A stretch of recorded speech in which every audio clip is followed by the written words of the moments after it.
Hola a todos, soy Yadira Pimentel y les doy la bienvenida a Bienestar al Día, el programa de salud del Hospital Metropolitano de Santiago.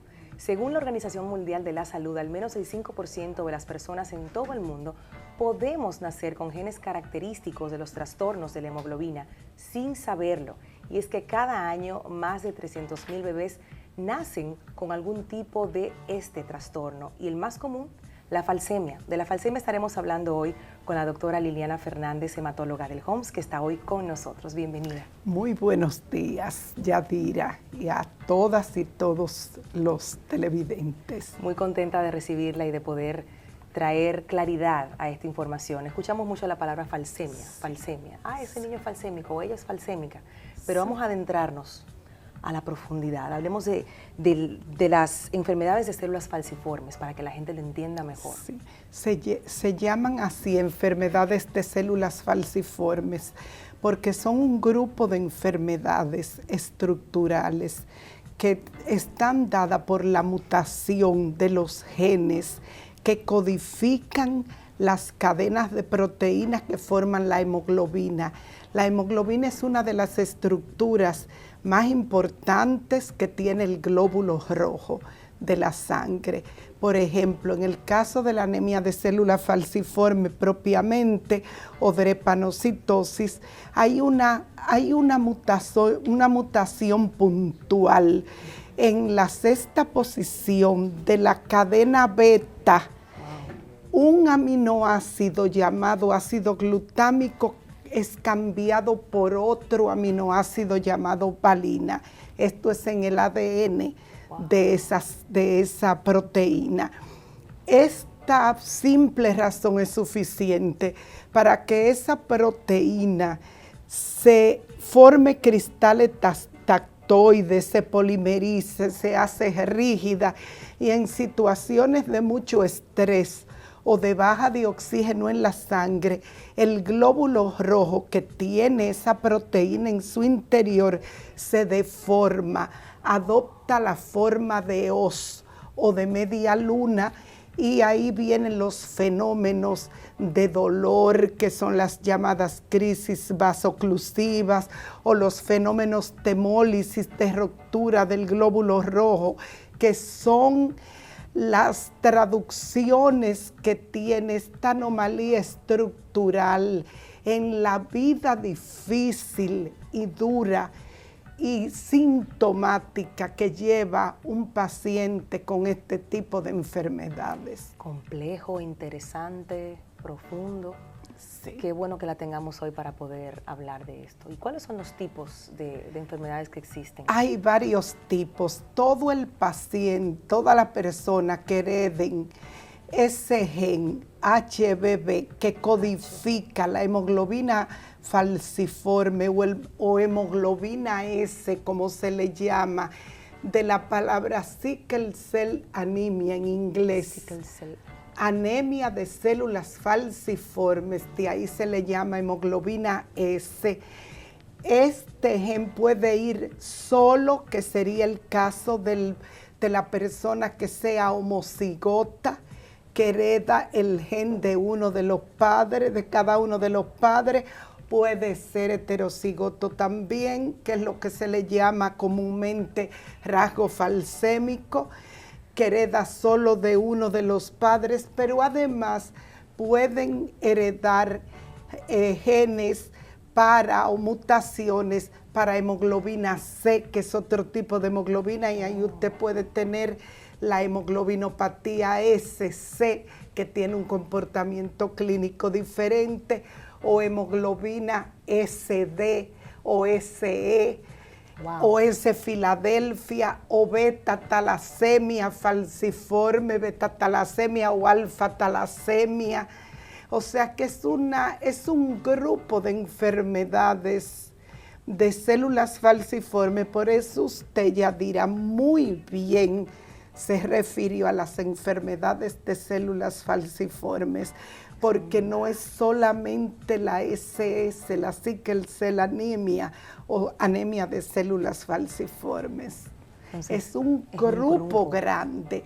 Obviamente hay una población que es más común, que es la S, la C, la beta-talasemia menor, y que son las que en las pruebas de tamizaje pueden detectarse con una mayor facilidad. Claro, es complejo el tema, es amplio. Es muy amplio. Y tenemos una audiencia que está, yo sé que muy atenta y pendiente, queriendo entender mejor todo esto. Hablábamos de que la más común es la falsemia, es la que escuchamos, pero usted mencionó varios nombres. Varios nombres. Incluso en inglés, que hacen que el tema como que se abra muchísimo más y que uno diga, se presenta de forma diferente en el cuerpo, llega de manera diferente, o todo es un gen. Todo es, con respecto a esto, no es una enfermedad adquirida. Creo que a eso se refiere su pregunta. Es una enfermedad hereditaria. Según las leyes de Mendel, que todo el mundo que ha dado biología estudió las leyes de Mendel, sabe que esta es una herencia autosómica recesiva. No hay otra forma de tener falsemia que no sea heredado de uno o de los dos progenitores. O sea que es una enfermedad hereditaria. Puede la persona tener rasgos si lo hereda de uno, no solo de los progenitores, o puede ser homocigoto si lo hereda de ambas, o puede ser doble heterocigoto si hereda la S de un progenitor y la C de otro progenitor, o la beta talasemia de un progenitor y la hemoglobina falciforme de otro progenitor. ¿Y de qué depende Todo va a depender de la herencia. De la herencia. Esto es hereditario, una herencia autosómica recesiva. Y decíamos al inicio que muchos pudiéramos tener rasgos sin saberlo.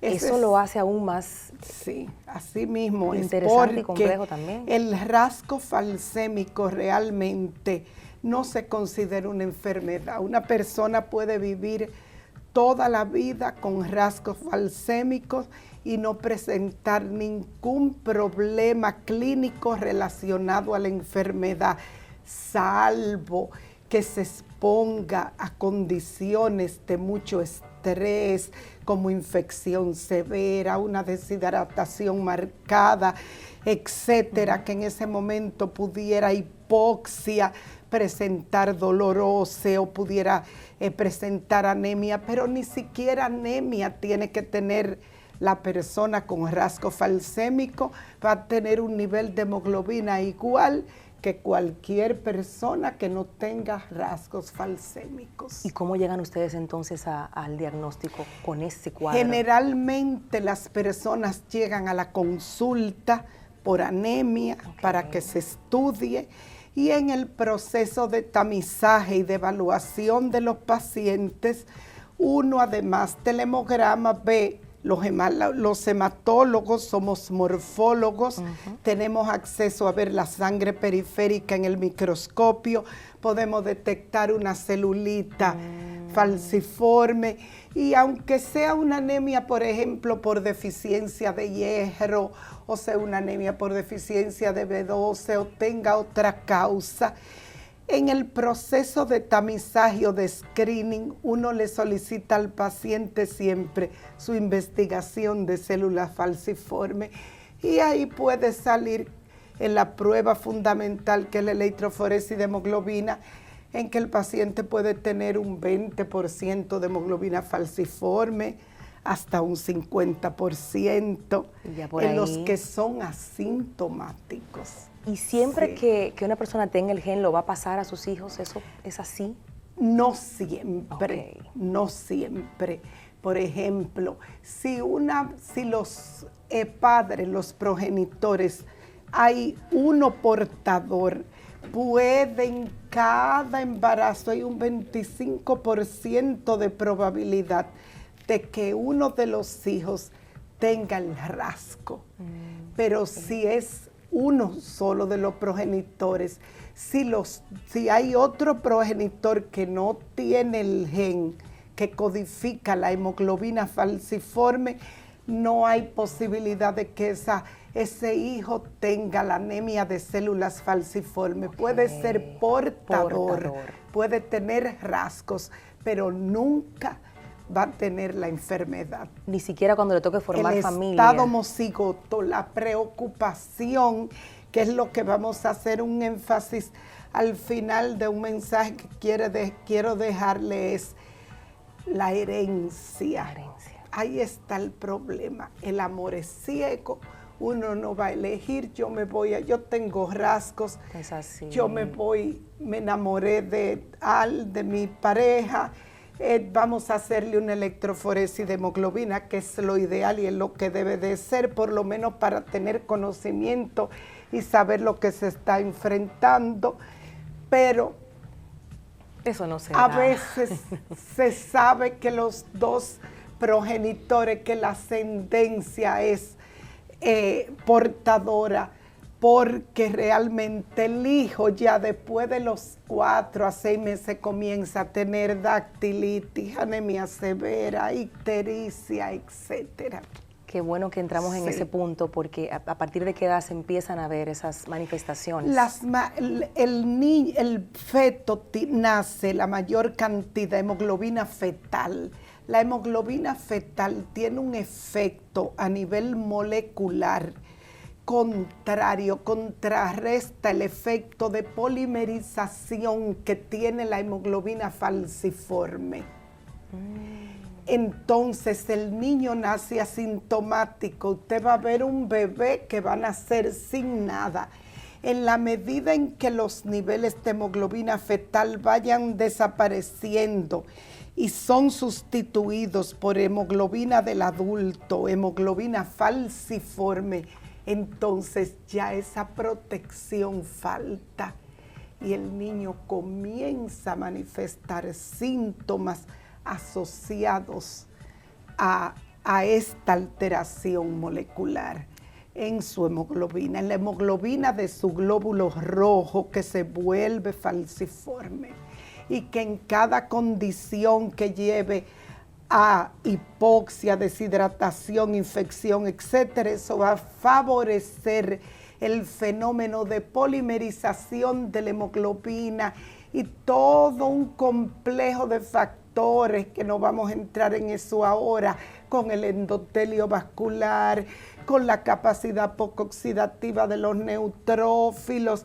Ahí vienen entonces las crisis vasoclusivas. ¿Cuál es la traducción de una crisis vasoclusiva? El dolor, que es el síntoma más llamativo y es el síntoma más tremendo que puede tener el paciente con este tipo de enfermedad. Vamos a profundizar en los síntomas precisamente después de esta pausa, doctora. Interesantísima la conversación. Sentimos que estamos con la doctora Fernández, pero es tomando una clase de ciencia aquí con usted. Gracias de verdad. Hacemos una pausa y volvemos.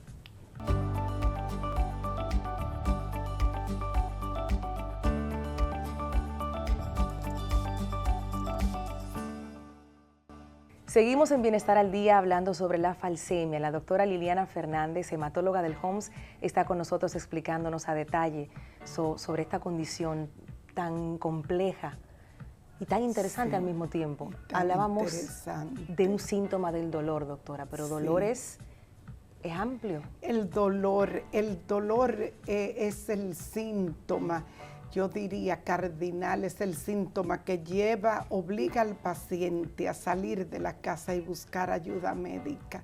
El dolor del falsémico es un dolor multidimensional, hasta subjetivo, dramático. En los niños ya un poco más difícil, pero las hematólogas y hematólogos pediatras tienen unas escalas del dolor que la manejan muy bien y los ayuda a identificar la gravedad y la magnitud del mismo y el lugar también de localización, porque a los niños no son como los adultos que dicen me duele aquí en el codo derecho, no soporto este dolor, no puedo mover el brazo, etcétera. La Organización Mundial de la Salud ha dado unos lineamientos específicos que más adelante vamos a tocar con relación al manejo del dolor. Pero además la anemia. Llega la persona con mucha debilidad, cansancio, fatiga, cortedad de la respiración, palidez extrema, ictericia, que es el color amarillo de las escleras de la piel y que mucha gente puede confundir con hepatitis. Claro. A mí me dio hepatitis, dicen, en la infancia a mí me daba hepatitis todo el tiempo. Realmente eso se llama síndrome ictérico y sucede cuando el glóbulo rojo se rompe.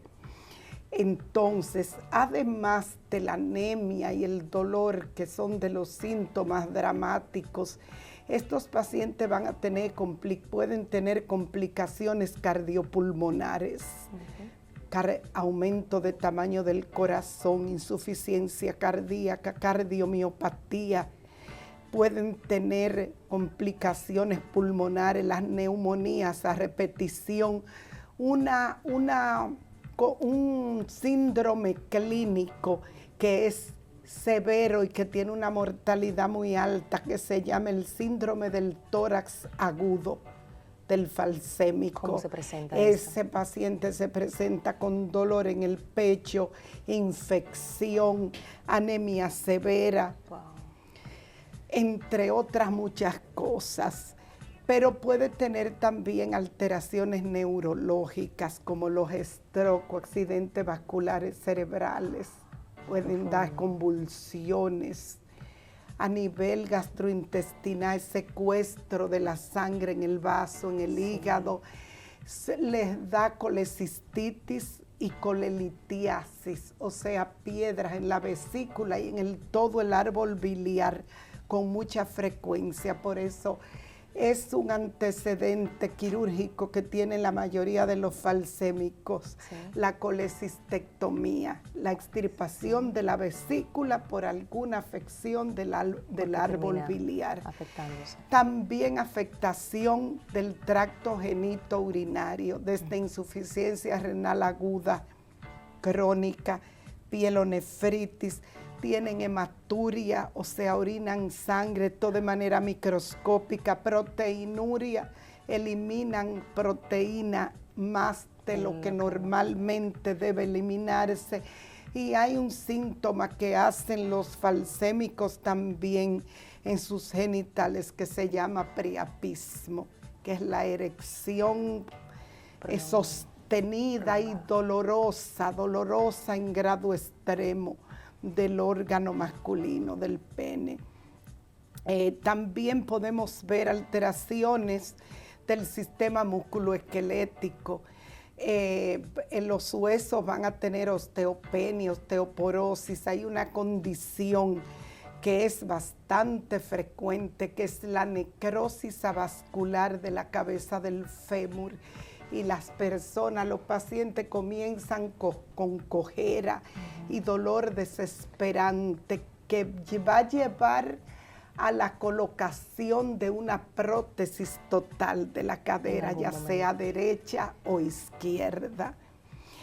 Hay muchas más alteraciones visuales, oftalmológicas, retinopatías del falsémico que pueden ser proliferativas, desprendimiento de retina, hemorragia del vítreo.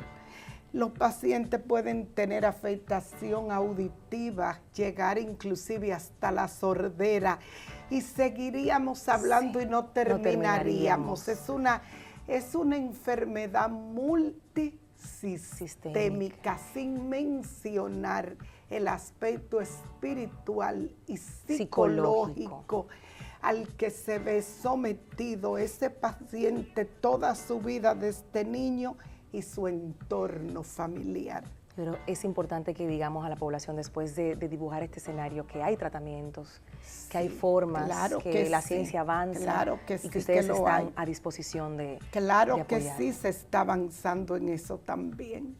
No sé si usted quiere que le comente algo. Sí, Es para dar esa esperanza de que Sí, con todo lo esto más si pudiéramos... importante que debe tener en cuenta la persona falsémica es la prevención y la educación. Le voy a decir algo, Yadira, una de las causas más frecuentes de aparición de crisis, ya sea vasoclusivas, hemolíticas, aplásicas, etcétera, de este tipo de pacientes es el abandono del tratamiento. Ojo se con eso. descuidan, se someten a temperaturas extremas de frío, nadando en lugares de agua muy fría o en ambientes muy calurosos sin hidratarse. Por ejemplo, ir a la playa y durar más de media hora expuesto al sol sin hidratarse. Las infecciones no las combaten a tiempo, se automedican. Sí. Todo esto además de abandonar el tratamiento. Claro. Muchas veces se someten a grandes alturas, sin la protección adecuada. Yo recuerdo un paciente que tenía otra condición, era un doble heterocigoto con un aumento del vaso enorme, que se fue con los amigos y se tiró de una altura enorme, se llama Cola de Pato el lugar, en Jamao. Sí. Él se tiró como todos los amigos, obviamente, llegó al hospital con un abdomen agudo y con una rotura esplénica. Claro. La juventud muchas veces cree que puede llevar una vida como los amigos que no tienen esta condición. Amanecen, están hasta las 2, las 3 de la mañana tomando alcohol, fumando, con el vape y con otras muchas cosas. Es decir, lo más importante es la prevención, la educación, pero hay tratamientos que no sé si usted quiere que les... Nos faltaría tiempo para seguir conversando. Hemos tomado aquí una cátedra con la doctora sobre la falsemia y no podemos dejarla ir sin dejar un mensaje especial a esas familias, a esas personas que son portadoras y que quieren formar familia. Y yo sé que usted tiene algo importante que decirle a esas personas. Claro. Antes de finalizar y agradeciéndole su tiempo que haya estado con nosotros hoy. Claro que sí. Vamos a escuchar a la doctora que tiene un mensaje especial para esas familias que son portadoras y que primero decirle que dentro de los tratamientos hay muchas cosas ya, ¿verdad? Y que hay un tratamiento que es curativo, que es el trasplante de células progenitoras hematopoyéticas, pero ya, ahora en diciembre del año pasado, la Sociedad Estadounidense de Terapia Genética y Terapia Génica Fetal se reunió con avances muy importantes acerca del tratamiento genético, cortar ese ADN y hacerle nueva edición, integrar la parte sana desde la vida intrauterina. Maravilloso. Pero hay un tratamiento curativo que obviamente siempre hay que ver los riesgos, beneficios, no todo el mundo es candidato a ello, que es el trasplante de células progenitoras hematopoyéticas. Eso es importante decirlo. Para concluir, educación y consejo genético es vital. Implementar en todas las comunidades, todos los hospitales, como hay en la mayoría de los hospitales de los países primermundistas, organismos o departamentos de tamizaje, de screening, para pruebas de screening de estas enfermedades de células falciformes. Educar a los padres acerca del cuidado de los niños, porque cuidando los niños, combatiendo las infecciones que son tan frecuentes por estreptococo, neumonía, por Neisseria meningitidis, salmonela, podemos evitar mucho la morbimortalidad infantil. todas las personas con estas enfermedades deben ser educadas acerca del papel de la herencia a la hora de escoger su pareja, investigar en su ascendencia, los consejos genéticos con la pareja a la hora de decidirse a formar un hogar y de tener hijos. Ya habíamos mencionado que el rasgo falsémico no es considerado un problema de salud, pero las personas que los tienen deben ser informados de que lo tienen, aunque no padezcan la enfermedad, para que puedan tomar las